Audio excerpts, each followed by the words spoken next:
속마음입니다. 기사 같이 보시죠.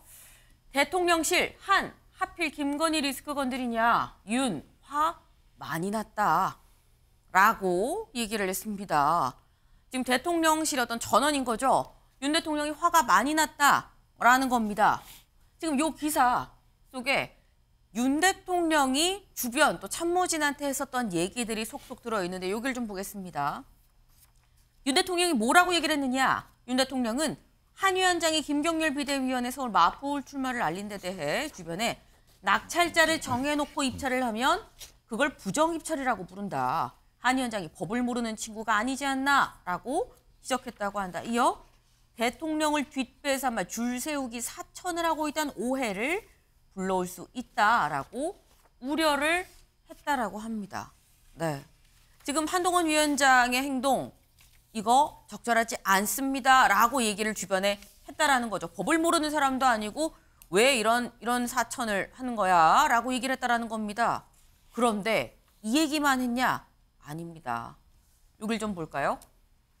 윤 대통령은 한 위원장에 대해 눈에 넣어도 안 아픈 내 후배였는데 오죽하면 이렇게까지 선을 그었겠는가라고도 참모들한테 말했다고 한다. 네. 지금 앞부분에선 아니 법 모르는 친구도 아니고 대체 왜 이러는 거야? 라고 약간 화를 냈어요. 지금 제목도 화 많이 났다입니다. 그런데 그러면서도 하는 얘기가 눈에 넣어도 안 아픈 후배인데 오죽하면 이렇게까지 했을까라는 얘기도 같이 했다는 거예요.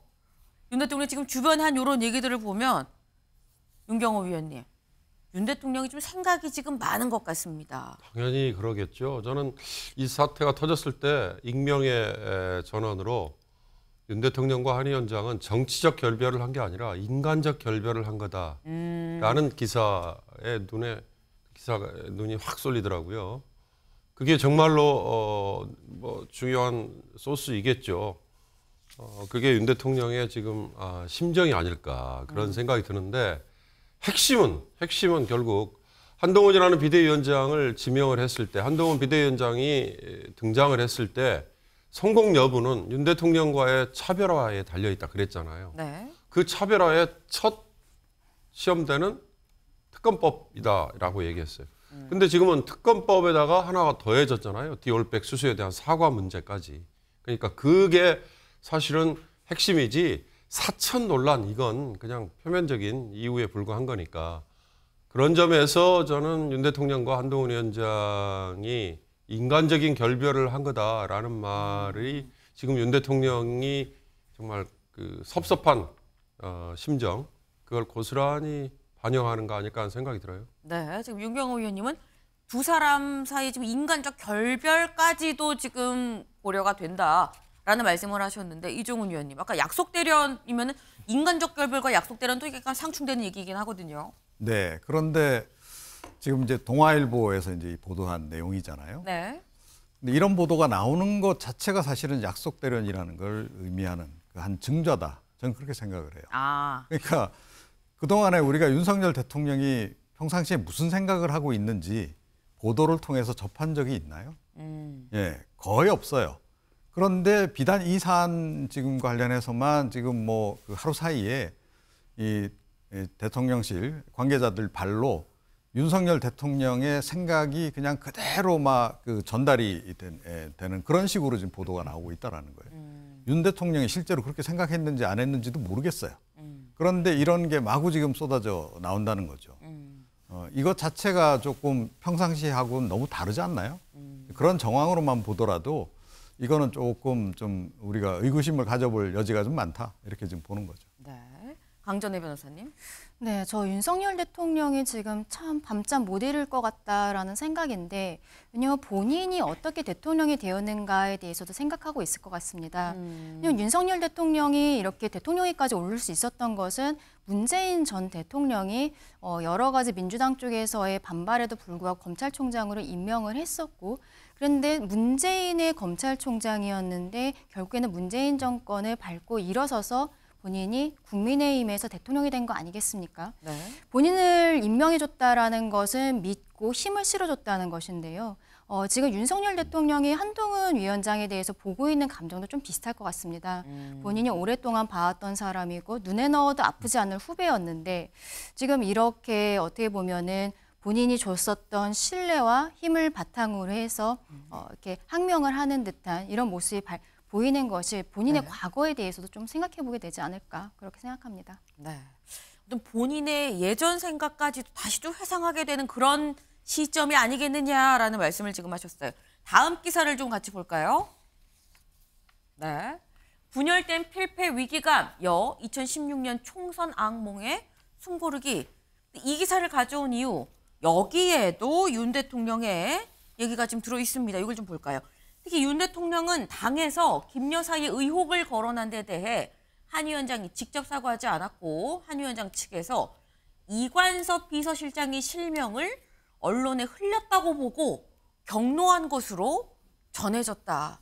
앞서서 저희가 본 윤 대통령의 어떤 주변의 전언에 따른 속마음은 굉장히 많은 생각들이 지금 병존했어요. 눈에 넣어도 안 아픈 후배인데 지금 왜 이런 거야? 라는 얘기가 병존했는데 여기서는 다시 경로로 얘기가 나옵니다.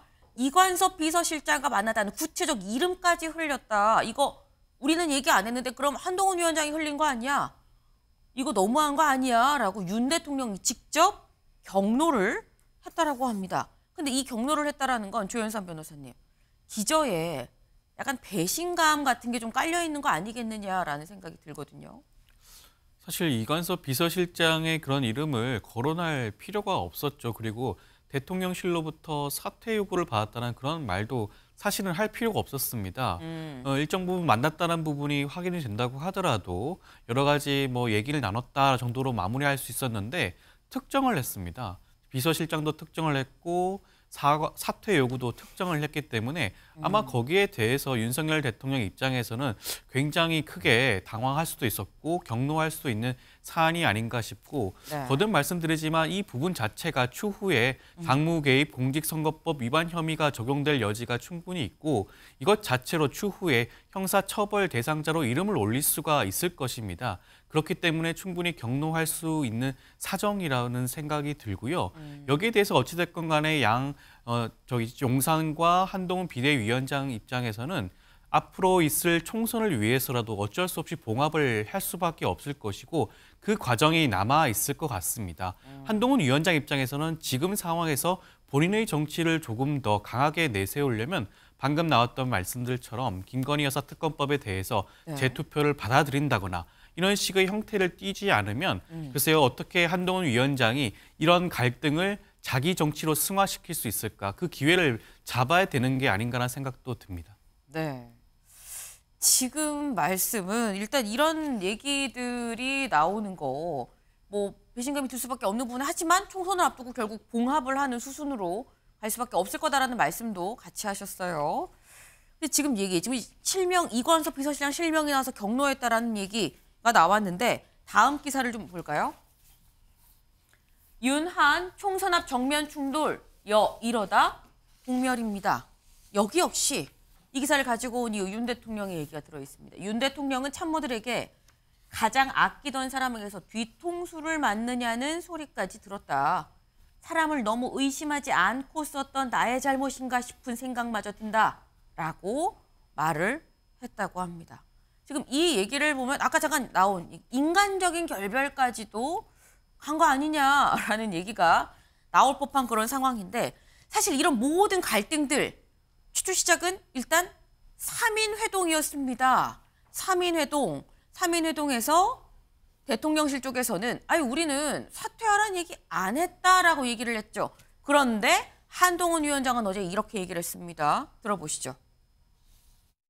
대통령실은 과도한 당무 개입이라는 비판이 있는데 이에 대해서 평가는 제가 하지 않겠고요. 저는 그 과정에 대해서는 제가 사퇴 요구를 거절했기 때문에 구체적인 내용에 대해서는 말씀드리지 않겠습니다. 네, 한동훈 위원장. 사퇴는 제가 거절했기 때문에 더 이상 말하지 않겠습니다. 이 얘기인즉슨 사퇴 요구 받았다. 근데 내가 거절했다. 라는 얘기가 되는 거죠. 근데 그렇다고 한다면 얘기가 갈립니다. 대통령실은 사퇴 요구를 하지 않았다고 하는데 한동훈 위원장은 사퇴 요구를 받고 내가 거절을 했다라고 얘기를 한 거거든요. 그 뒷얘기 어떻게 된 건지 3인 회동 얘기가 다음 기사 볼까요? 나와 있습니다. 이러시면 곤란합니다. 끝까지 가보자는 건가요? 감정 격했던 3인 회동. 네. 대체 어떤 일이 있었느냐? 요걸 좀 보겠습니다. 약간 좀 길지만 제가 다 읽어드리겠습니다. 21일 오전 이관섭 대통령 비서실장이 나서며 서울 모처에서 3인 회동이 열렸다. 최근 한 위원장이 서울시당 행사에서 김경률 비대위원이죠.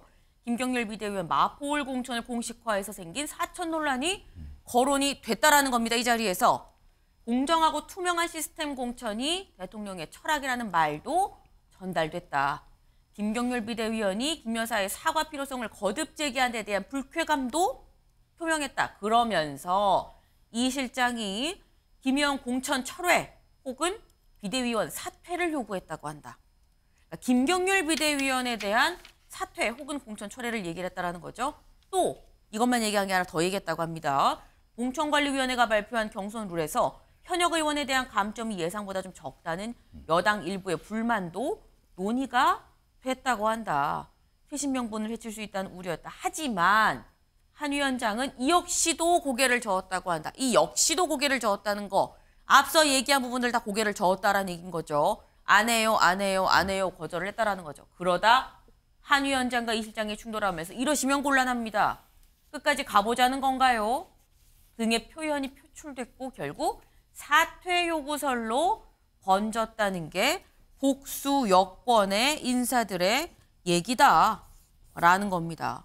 근데 지금 이 내용을 보면 강전혜 변호사님, 네. 지금 이관섭 실장이 사퇴를 얘기한 게 아니라 지금 김경률 비대위원 관련해서 이렇게 뭐 조치를 해주시고요. 그리고 공천룰이 좀 이렇습니다. 너무 감점이 적은 거 아닙니까? 라는 게 있습니다라는 얘기를 전하니까 못합니다 하다가 부딪히면서 그럼 나보고 나가라는 겁니까? 약간 이런 분위기로 흘렀다라는 것 같아요. 네, 보도 내용을 보면은 대통령실 쪽에서는 사퇴라는 직접적인 단어는 쓰지 않은 것으로 보입니다.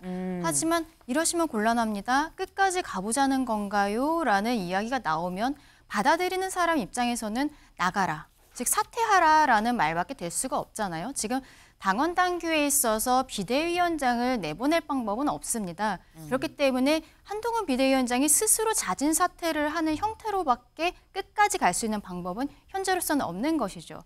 그렇기 때문에 한동훈 위원장 입장에서는 언론 앞에서는 한마디로 축약을 해서 이것을 사퇴라는 단어를 썼던 것이고 대통령실에서는 그렇지 않다라고 하고 있는 것이 아닌가라고 보입니다. 네, 지금 얘기가 이관섭 실장과 한동훈 비대위원이 원래는 뭐 이 얘기를 하려고 만난 게 아니었다고 합니다. 다른 얘기를 하려고 만났는데 얘기하다 보니까 안 됩니다. 못 받아요. 지금 끝까지 가보자는 건가요? 라는 얘기까지 나왔다는 거죠.